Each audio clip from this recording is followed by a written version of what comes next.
What is going on, YouTube? It's your boy Spanko, and today we're back with Tony. He's struggling to breathe, apparently. Yeah, it's not easy spitting fire with these deck profiles while wearing a mask.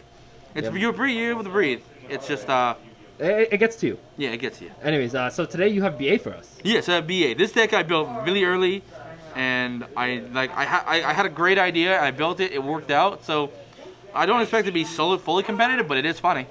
Well, the thing is with BA is it generally is competitive on its own. This is trap BA though, right? This is trap BA. This is control BA. So just the fact that you're playing control cards, it should be competitive just in that sense in itself. But yeah, we'll get into it. Okay, so I think everyone already knows these ones. You have the Graph, you have the Seer, and you have the 3 Scarm. These all came in the original wave of Burning Abyss. Yep. Graph, so for those who don't know, because it's been a while, Yep. all the BAs have 3 effects. First off, if you control anything that isn't a BA, they blow themselves up. Yep. Second off, if you control no spell and traps, you can special summon them from your hand. Yep. Third, if they're sent to the graveyard, they do a certain thing. Yep. In any way, and honestly, what made them broken is that they could be sent in any way. As long as they were sent to the graveyard, they trigger. Yep. So Graph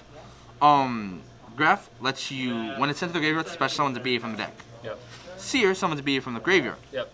Scarm, at the end phase, you add 1 level 3 Dark Fiend from your deck to the hand. Yep. The only issue is that you can't do the special summon effect and then the graveyard effect in the same turn. Yeah, you have to pick one or the other. Yeah. So the idea is that a lot of times with BAs that you can special summon them, either normal summon the one and special summon the rest, make plays and trigger the one engraved to keep going. Yep. So that's the first way. Moving on, we have then your removal. You have 3 Farfa, Yep. 1 Alich, 1 Barbar, 1 Cowcab, 1 Libic, and 1 Rubik.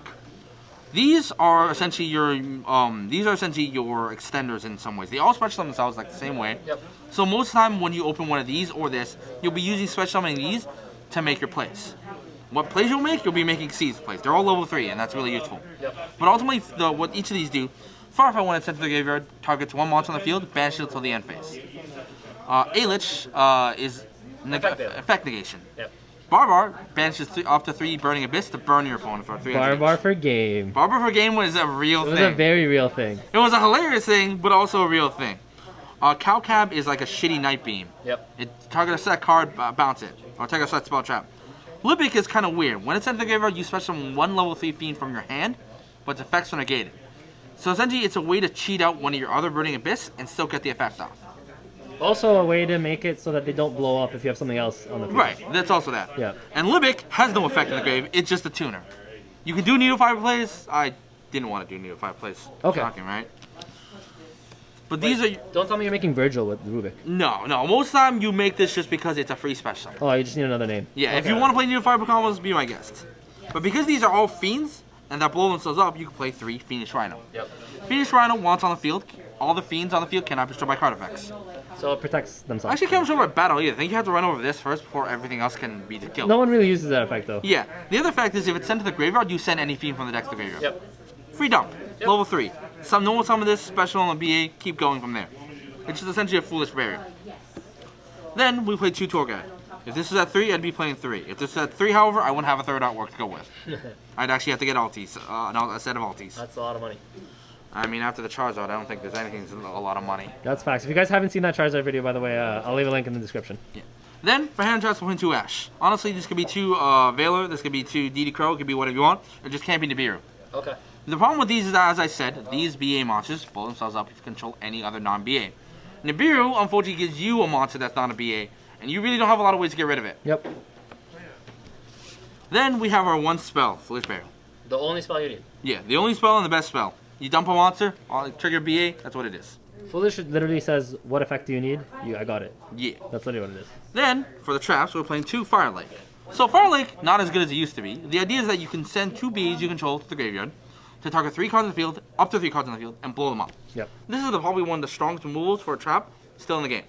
Unfortunately, Destruction isn't what it used to be, so you only play 2, mostly because you're also playing Trap Trick in the deck. Yep. So, but moving on from there, we're playing 3 Fiend Griefing. Yep. Fiend Griefing, target 1 monster in your opponent's graveyard, put it back into the deck, and then send 1 Fiend from the deck to the graveyard. In other words, this is a discount DD Crow that also triggers a BA. For there, we also then play 3 Karma Cut. Yep. I played this card more when like Salad was a bigger deal, but it's still decent against Eldritch as well. You discard a card, target 1 monster on the field, banish it, And then you banish all other copies from their graveyard as well. Yeah, I was gonna say both the Karma Cut and the Fiend Griefing are really good against the meta nowadays. Right. So like you could do this to like just ruin graveyard hate, but just the idea that like you could target a lord or like a reincarnated like Sunlight Wolf and just blow them out of the water with this card is so good that I play 3. Then we play 2 Diamiscus because unfortunately Karma Cut doesn't target cards, but Diamiscus does. So you have that. The reason I do play 3 of this and not 2 of this is also because this is a discard by cost and this is discard by effect. So if this somehow gets negated, you don't get the discard. Yeah, I do sometimes want the discard just because sometimes it's super easy to discard like something like a Farfa with Karma Cut and get double banished. Yeah, it becomes 2 forms of disruption. Then we play 1 Titanocider. Oh, this is a new card. Yeah, so why did I play this? It's because this is the only this is the secret I pulled from my box and I'm really sad. Nice. But moreover, because it's actually not bad. You target 1 monster from the X deck, it negates effects, and make attack 0. It's like a Lost Wind. The only difference is that the idea is that just like Lost Wind, when your opponent's special something on the X deck, you set this card again. So why this over Lost Wind? Because this doesn't banish itself when it gets activated again. Lost Wind only works once. This works infinite amount of times. Nice. So if I mill it, I always have it. Then we play 3 Trap Trick. All of these are normal traps. And while I can't set this, I can definitely set all of these. Yep. Then I'm playing 3 Impermanence because it's Affectation. And finally, I'm playing 2 of these. This card is you make a Bahamut Shark Toad. Yes, so this is Exceeds Dimension Slash. What it does is that it has 2 effects. When you activate it, you target 1 Exceeds monster in the graveyard, special summon from the graveyard. Yep. It becomes a water type. Yep. In the graveyard, however, you can banish this card, target 1 Water Exceeds monster, and rank it up to another Water Exceeds monster. So what ends up happening is that because this deck tends to make your X deck, which is your Dante's, what you can do is you can activate this, summon back Dante. It's a water type. And then, next turn, you can banish it, then target your Dante, and since it's still a water monster, turn it into a Bahamut Shark. And then you can detach. And then you can detach this, first off, add a BA back again, get 3 revival, and then summon a Toad. The idea is that means that even if you mill it, it's not dead. Because what happens is, let's say you do use Dante's effect and mill this card, right? Yep. There's a lot of games where I'll just make this guy, target 1 of their spell and traps, they'll try and just get rid of this, and I'll chain this and turn this to Bahamut Shark. Okay. Really useful place. So I'm assuming you want to go into the extra deck then? Yeah, no, I'm going to go next. Yeah, because you were done with that, so. My brain is addled, my time is short. We're playing 3 Dante, because this is not one of those Bs that do combo, so you can play 3 Dante. Yep. Playing the 1 Beatrice, because Dante needs to simp for somebody. Of course. We're playing the Bahamut Shark Toad, because you can. We're playing the Dweller as well, just because sometimes making Dweller is a bigger deal than making a Toad. Yep. We're playing the 1 Grand Pulse, because this is just a way to make the Dweller play, as well as pop spell and traps. We're playing the 1 Banner Knight, it's a break sword, because it pops spell and traps. Play the 1 Virgil, because you can summon this off of Beatrice. So you are making Virgil. Do you ever make it? More or less often. You can make this, I wouldn't make this. Okay. It is not bad though. Like it's still removal, like that was strong for its time.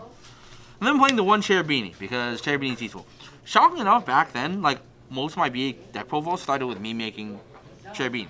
Yep. Now without Master of 5 and because it's not like you don't want to trigger their effects immediately, making Dante is just the way to go. Okay. Wait, so this is 11 cards only. Yeah, the other 4 cards can be whatever the heck you want. Usually I have a 14 card extra deck, but I really didn't have much else in my mind when I made this. So you just got into like the necessary stuff. Yeah, this is essentially the necessary stuff that you want to do, just to have to be able to play your BA engine and then be able to still play the Exceeds Dimension Splash for fun, as well as still having some decent removal inside. All right, just one quick question before you head out. This over the Rock BA, right? Because I thought like Block BA was really good when we had Sekkas, but we don't have Sekkas anymore. So we're not Sekkas, and the bigger issues I guess is you can do a lot of plays, but especially since one Block Dragon on the chopping block is one thing. Probably. But 2, that deck actually got less consistent just because of Sekka. Sekkas was literally a pot of greed for it, because a lot of people ask what do you prefer, Trap BA or Rock BA or Block I guess BA.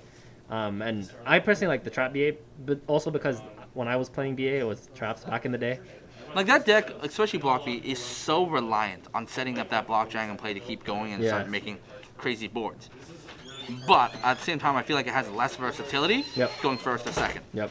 It's so easy for me right now to end on a Dante and a BA and a Fire Lake, and that itself can sometimes be more terrifying than you summoning like Saryuja and a few negations if I have the out. That's true, because technically that alone is 3 disruptions, and then if you have a like Firefall under this, that's another disruption. Yeah, like there's a lot of games where I end on this, or like I end on one of these, and I can still bring this back as well, and still do plays it that way.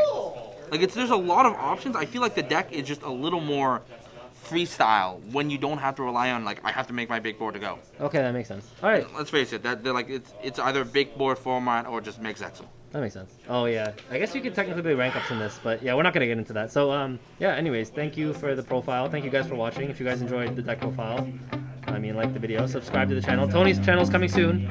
And so with that, Spanko and Tony sign out. My hands steady, I feel ready, but my legs heavy, I don't get it. How come I haven't hit it already? Still working, I'm still learning, I'm still searching, finally earning something, finally turning something called a profit. If I hear you talking shit, don't get caught in it. I'll be popping off and hit your ass, dropping all your shit. Yeah, I promise this, I got promises, you ain't stopping this. Cross my shit.